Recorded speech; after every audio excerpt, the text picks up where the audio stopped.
Okay, so we're going to take a look at wokeness on college campuses. This is something that people are interested in, and it's a topic that obviously I'm well aware of because we do apologetics on two college campuses here one at The Ohio State University in Columbus, Ohio, and the other one at Columbus State Community College. So this is actually part of a talk I did at the SES Apologetics Conference back in April. So some of the same materials presented here, and obviously many people watching this were not there. So hopefully you will receive something from this. So wokeness on college campuses. A little bit about myself. I am Eric Chabot. I am the CJFM Midwest representative here in Columbus, Ohio. I direct two apologetic ministries here. My website is thinkapologetics.com. Obviously, some of you already subscribed to my YouTube channel. So we have two college campuses here, one at The Ohio State University, 64,000 students, one at Columbus State Community College, 30,000 students. And we focus on evangelizing, equipping, and educating. Those are our three goals at these two campuses. And we've been doing it since 2005, by the way. The apologetic ministries that we do here are called Ratio Christi, and they are a nationwide ministry. We are one of the earliest chapters here at The Ohio State University. You can go to their website right there. There's all kinds of information. We specialize in evangelism and apologetics, and of course, equipping students, handling the philosophical, scientific, and historical objections to the faith. We've been around for a long time. We do events on campus. We do meetings. Of course, we do outreach where we do a lot of tabling. But you can check there for any of the campuses around you. We probably have a chapter there if you're a different part of the country watching this, or even in the world. There's some chapters across the continent and different parts of the world. So check that out as well. These are just some of the pictures of us on campus, just talking to students, having conversations, doing big questions, doing tabling. The does God exist one is a very popular question. That's one that gets students' attention. A lot of the questions get students' their attention, but these are just some of the questions we do. As you can see, there are still a lot of students that say yes to the God question. Not everyone's an atheist on campus, but of course you can see the diversity here. This was at the student involvement fair where we had so many people there checking the whiteboard, going by and talking to us. So that was an exciting day. Some of the other questions we ask, is there morality without God, or can all faiths be true, or what makes humans valuable? So these are all big worldview questions that we do when we table. It's really fun to do that. You get some really good conversations with people. You have opportunities to share our worldview and the gospel, of course. Then we do events, like I said, we do major apologetic events. There's Frank Turk speaking on campus with I Don't Have Enough Faith to Be an Atheist. We did a debate. We've done other debates on campus. There's Mike Lacona debating an atheist on the resurrection, called Resurrection or Reimagined. You can see that on YouTube. And then we do meetings, of course, like I said, weekly meetings back in trying to equip students weekly on big apologetic topics. So the big existential questions are there on the campus. It is true that students do start asking the big questions when they get into their college environment. Not all of them, but certainly some of them. And of course, existential questions are those deep philosophical questions that concern our very existence. They're great conversation starters to talk to people.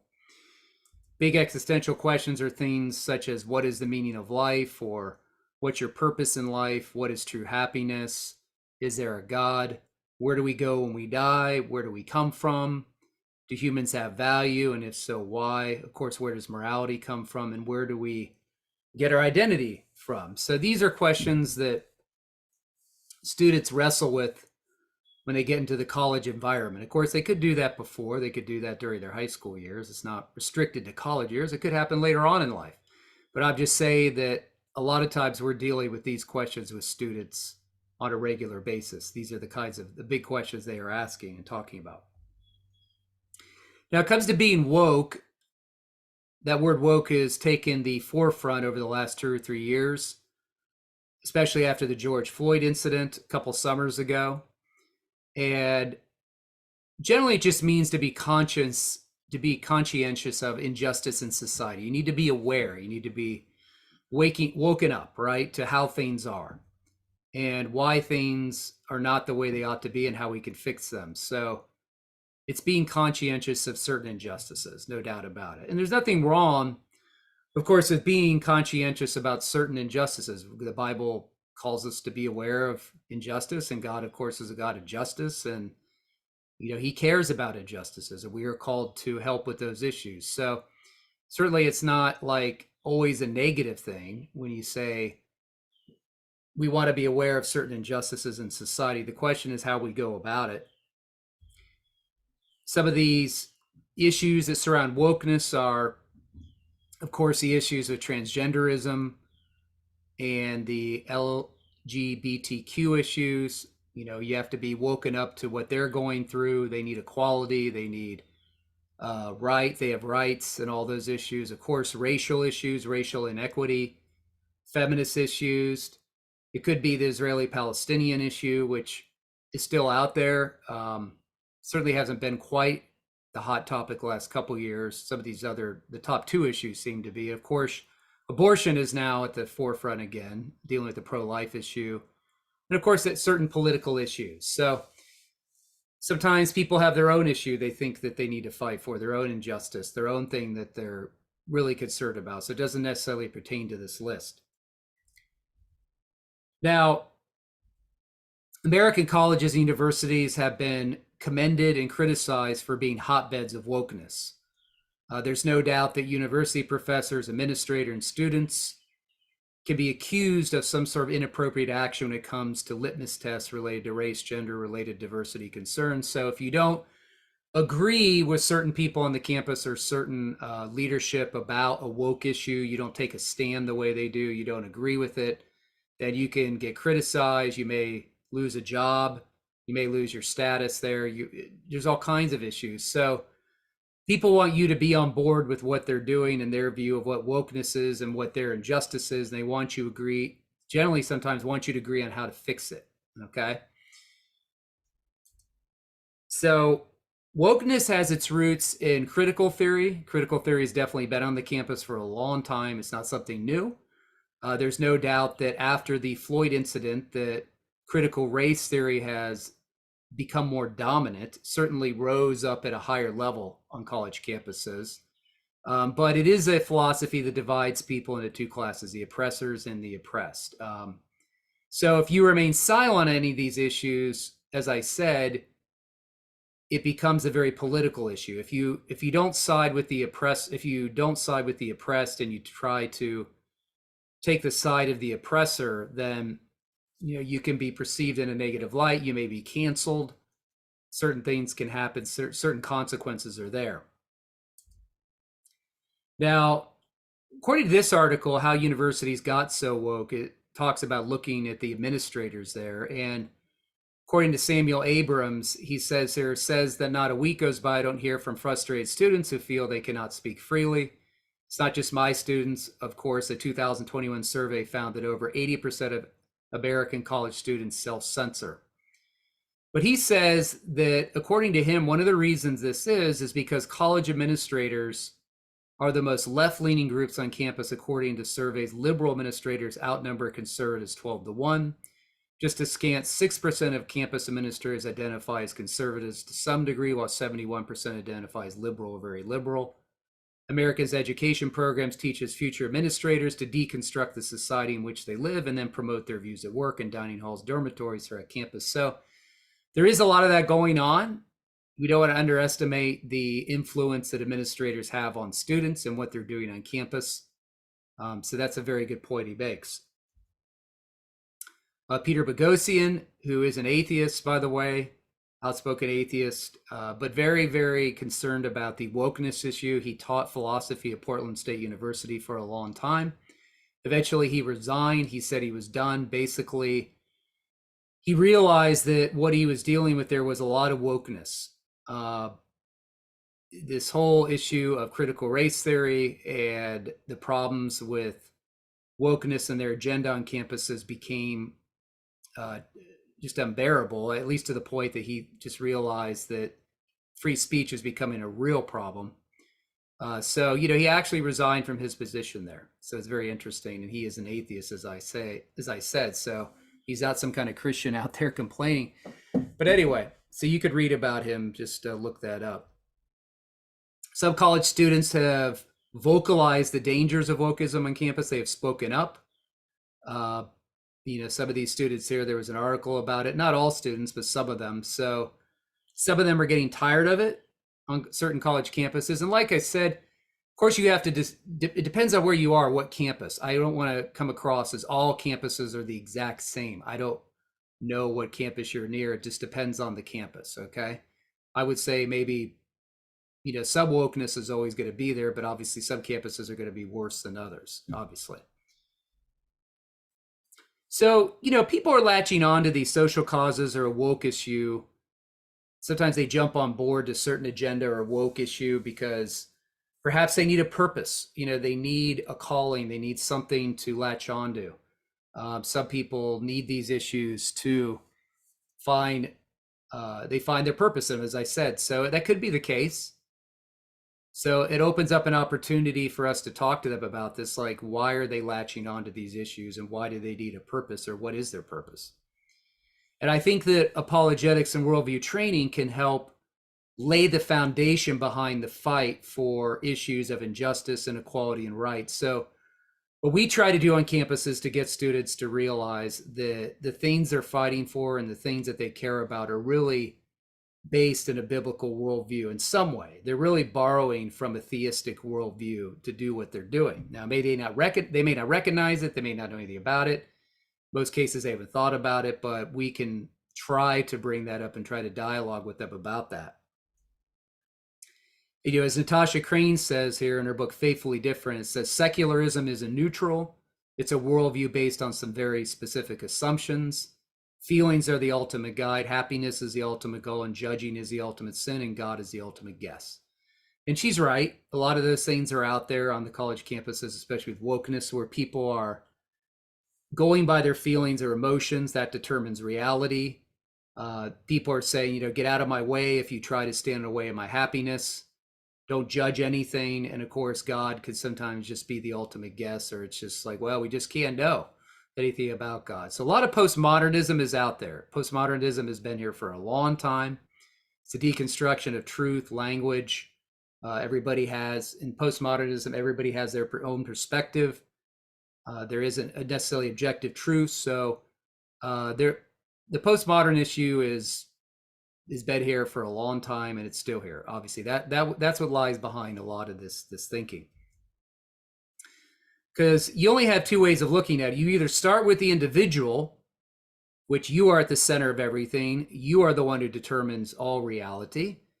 And you set your own moral values and moral duties. You are the one who determines whether people have human rights. Or I'm sorry, most of the time, if you're starting with the self, you're going to believe human rights are given by government. And remember, that's incorrect. Government only recognizes God-given rights. So if government takes away your rights, you're in big trouble, right? So that creates some real problems. Or you are the one who determines what the world should look like. You have your own standard and you determine what happiness is. So very postmodern, starting with the individual, very subjective, right? Now, the other alternative is to start with God as a transcendent source, as the grounding point, the objective source behind these things, that God is the one who lays the groundwork for objective moral values and moral duties. In a biblical worldview, all people have equality, dignity, and value and rights. It's not dependent on government. God has given us a world, and of course, the world is not the way it should be, but we have a standard we're striving for. There's a standard that he has given, and of course, we have an objective standard to what the world should look like, a world of equality, justice, people flourishing because they're in a right relationship with God. And of course, God is a transcendent source, so he determines what real happiness is. And primary identity is being an image bearer of God. Your primary identity is not in your sexuality, your gender, your career, politics, or something like that. It finds its core identity. Core identity is being an image bearer of God. And God created us in his image, and we find our identity in him. Now, of course, in a time like this, is the quote says here, ever-changing times are weathered and won by never-changing truth. We need an objective truth for these kinds of times we live in. It is true when Abdu Murray wrote this book, he's so right when he wrote Saving Truth, Finding Meaning and Clarity in a Post-Truth World. He says, those who are confused about sexuality and identity are viewed as heroes. Those who are confused about morality are progressive pioneers. Those who are confused about spirituality are praised as tolerant. Conversely, those who express certainty about any of these issues are seen as bigoted, oppressive, arrogant, and intolerant. And he's right. It's trendy today to just be confused. It's trendy to be not have clarity on things. It's trendy to say, well, we don't really know what gender is, or we don't know what identity is based in, or we don't know anything, or it's just cool to be agnostic about everything. So that's kind of where we're at today with a lot of issues. And, it comes to a worldview, as I show students, you can either start on the side where God exists, or you could start on the other side where there's no God. There's 5 worldview questions: the view of reality, origins, humans, morality, and authority. Now, of course, if you believe on the left side here that only a material world exists and all that exists is produced by mindless and personal valueless processes, then that's obviously going to lay the groundwork for all other issues, right? You obviously would be your own God. You can create your own morality. You're your own authority. And you call the shots on everything. So that's a big contrast in worldviews, as far as a theistic worldview on the right, believing there's a personal God, and then no God on the other side. So that plays a big role in how you want to fight for your woke issues, right? If you want a world of justice, equality, and fairness, then obviously you're assuming that there's a world that is not the way it should be. But this would assume some kind of plan that is there and how things ought to be but are not. It also assumes a standard of goodness, a corruption of absence or goodness by which we judge something. And as I said, it assumes that things are not the way they ought to be. So there's some sort of standard you're pulling from on your woke issues. The question is, where is it coming from? Because if you want to work towards a better world, you have to define who gets to define a better world. Where does it come from? Maybe one person says this is what a better world looks like, and this person says this is what a better world looks like.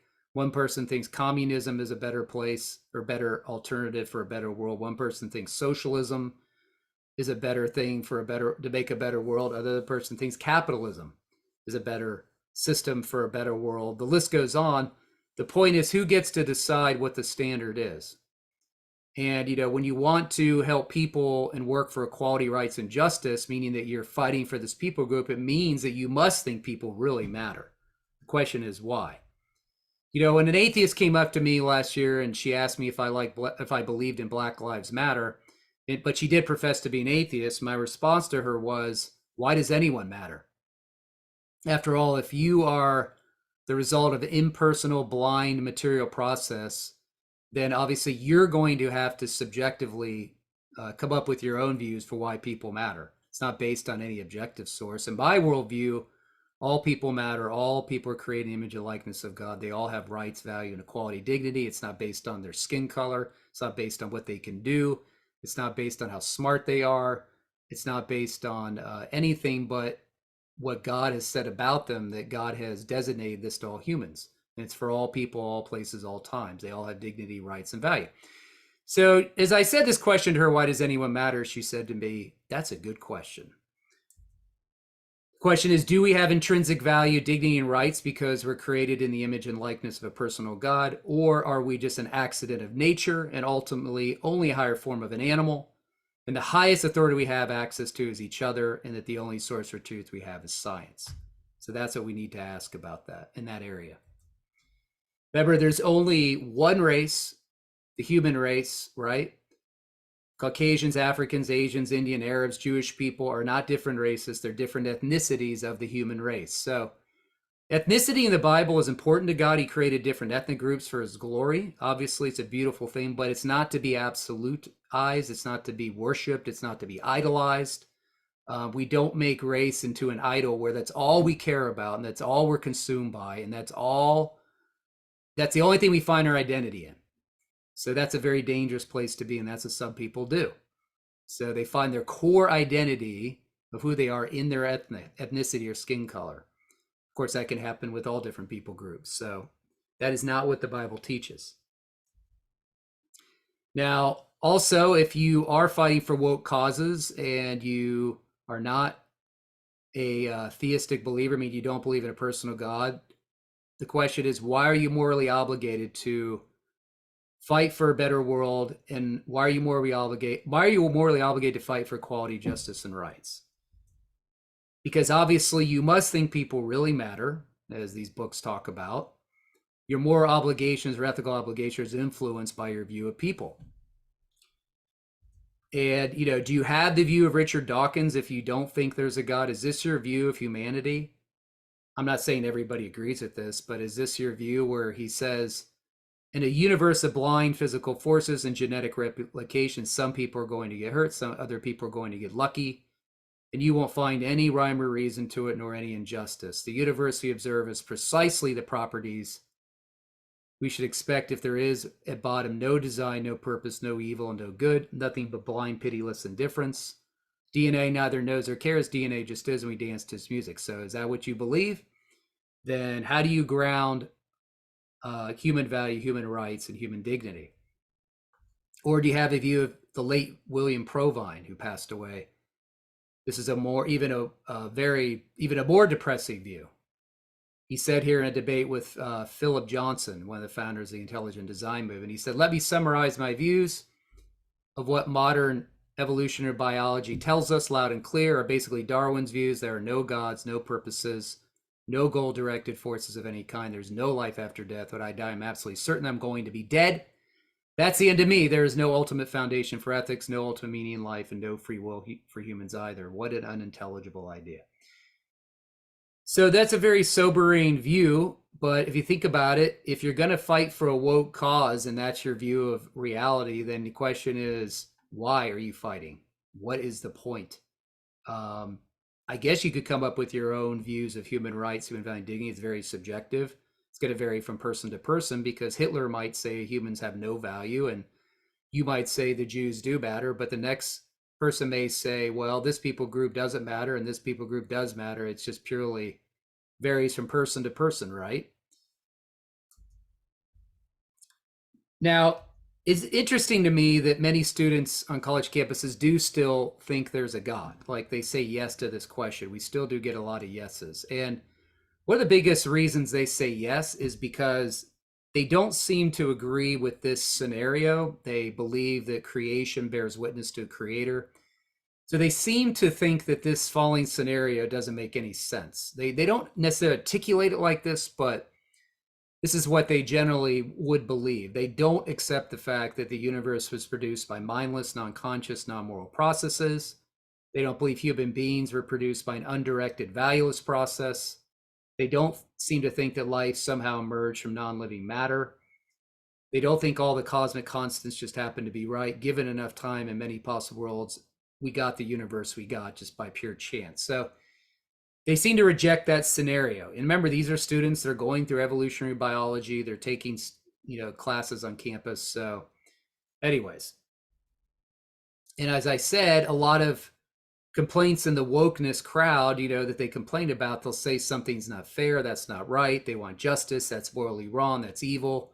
They might say, what the heck is wrong with people? So they seem to be appealing to some kind of standard. Just remember when that incident happened with Will Smith, when he smacked Chris Rock at the Oscars. Not that I watch the Oscars anymore. I don't think anybody does. But you see that many people were appalled. Many people are like, oh my gosh, that's wrong. What's going on? There seems to be real moral disagreements. People are outraged by moral issues. And there seems to be an objective standard they think is violated all the time. So just by looking at the way people react intuitively to moral issues when something happens they think is wrong shows there's a moral law they think is being violated. They seem to be appealing to a standard that provides a measure of good, bad, right, and wrong. The question is, where does this standard come from? Where does this moral law come from that's being violated?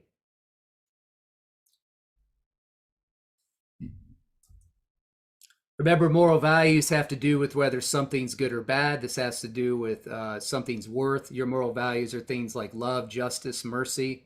Moral duties have more to do with your obligations, like you ought to do this, you ought to do that, you ought not to do this. So everybody has a set of moral values and moral duties. And I would say objective moral values and objective moral duties. The question is, where do they come from and how do you ground those things?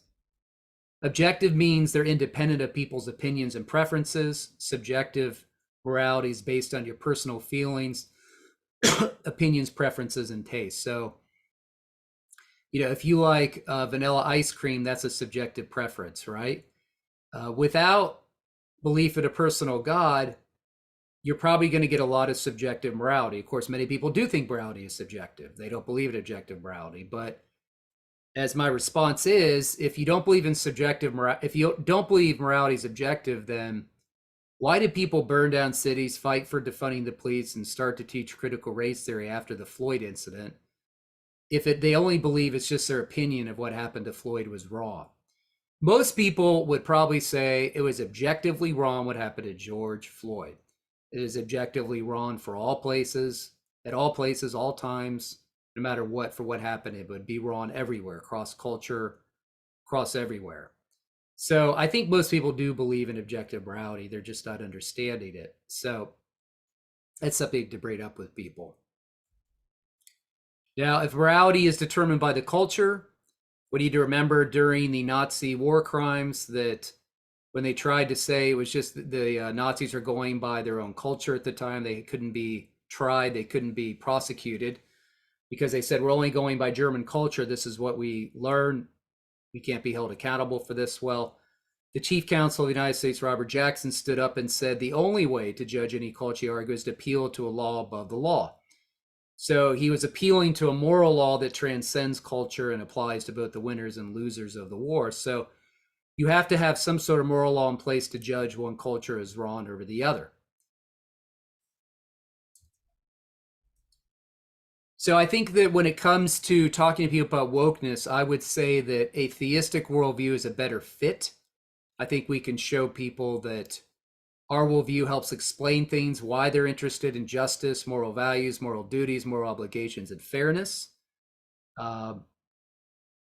These are things that are objective in the sense whether one wants to hold to them or wants to fulfill them. They're objective independent of us, right? So I think that theism provides a better fit for these things. And remember, finally, the wokeness is related to the ongoing crisis of identity. People are struggling to find their identity, who they are. All you have to do to find out what your identity is to ask what your loves are, what is it you want to imitate, what are your loyalties to, what consumes your time, what consumes your thoughts, what are you aiming towards, what are your goals. So many people are struggling to find their identity, and these woke causes come along and they give them something to identify with, such as transgenderism or sexuality or ethnicity or race or political views. That's identity politics. Of course, many people have found their identity in COVID issues the last 2 years. They found a real cause to latch onto. And just remember that Love Thy Body by Nancy Pearcey is an excellent book to talk to people about transgenderism and homosexuality and abortion. This is really important because a lot of people are making a dichotomy between the mind and the body. They're kind of to detach them from each other, and that's not what we believe in a biblical worldview. Remember, though, a lot of this issue is caused by postmodernism. As I said, that postmodernism is behind making gender into a social construct, making language into a social construct. A lot of it goes back to postmodernism. And that deals with deconstructionism, which is trying to deconstruct things such as gender, traditional assumptions that affect histories, as well as philosophical and religious truths. So a lot of stuff in wokeism is about deconstructing issues. And remember one last thing about happiness. People are trying to, in woke issues, think that they're finding happiness and fighting for these causes.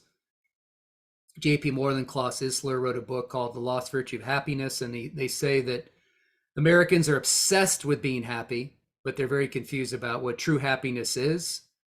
but there's no doubt that Americans are obsessed with it. They have been for a long time. And the contemporary view of happiness, excuse me, remember, the contemporary view is based on mostly feelings, that if you feel happy, you're happy. It's dependent on external circumstances.